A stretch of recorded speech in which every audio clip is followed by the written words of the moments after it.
Jiribam'S Mongbung Meitei village has become a vulnerable spot for attacks by Kuki militants.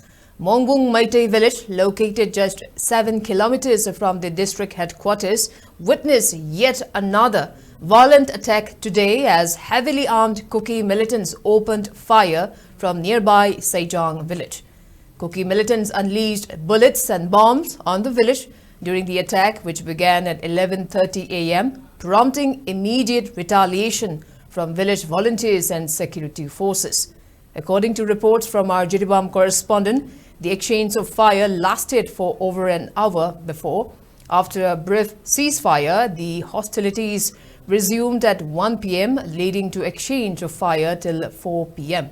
However, there are no reports of casualties.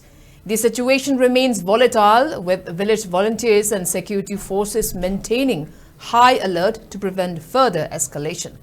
On the other hand, tensions escalated in the region as the bullets fired by the Kuki militants pierced the roofs of 2 houses belonging to Muslim community located behind Meitei houses.